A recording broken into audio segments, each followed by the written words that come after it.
there's one thing I really love about this show, and that we could bring everybody our favorite movies and documentaries about racing and all things racing. It's a lot of fun just to watch them over and over again. And one of my favorite ones here, Preston, and I don't know if you've seen this one or not. It's a really good one if you haven't. If those out there have seen it, they'd probably agree with me.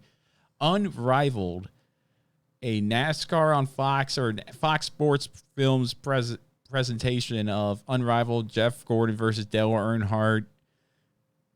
It was one of those great things documenting their rivalry from the time Jeff Gordon came in the early 90s all the way up to Earnhardt's death. And, of course, they talked about Earnhardt's death because they said at the end of the documentary, rivalries usually die away or they get old, and their rivalry ended in the 2001 Daytona 500. But you kind of saw it coming if you're talking about anything Dale Earnhardt related. Mm-hmm.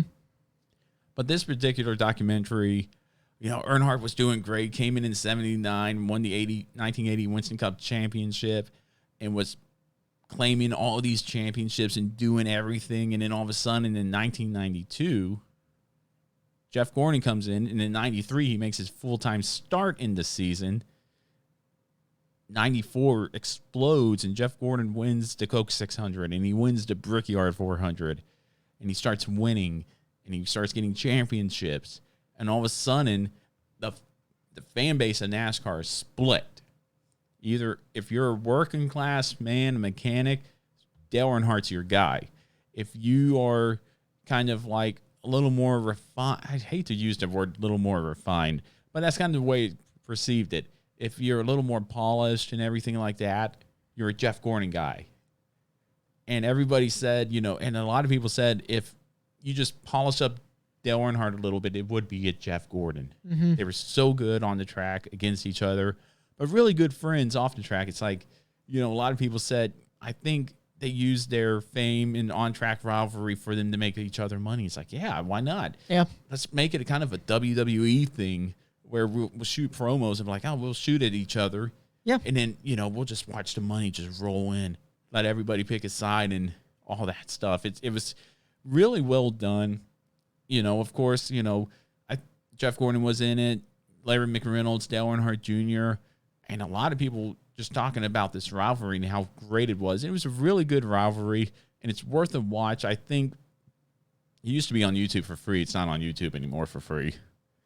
But I think you could get it on Amazon.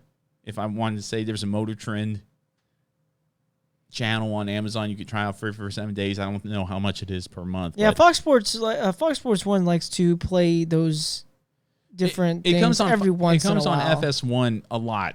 Yeah. So from time to time, if you catch it on FS1, make sure to DVR it. Mm-hmm. Definitely worth I think 2 hours of your time because it's really well done. I think it's one of those top movies that really does, and of course it talks about Earnhardt, but not in the way that you'd expect him to talk about Earnhardt. It's like, oh, you know, let's talk about this day and continue on more and hear the stories. No, just that's when the rivalry ended. And who knows how many more times we could have seen these two battle it out on the track. But for that, it's going to get the highest review we can, rating that it can get here at In the Marbles. 5 lug nuts. Really good. Check it out. Unrivaled. Dale Earnhardt versus Jeff Gordon. Really worth your time. And now we're going to go ahead and get into our final thoughts this week in NASCAR and our driver of the week and start wrapping up this show.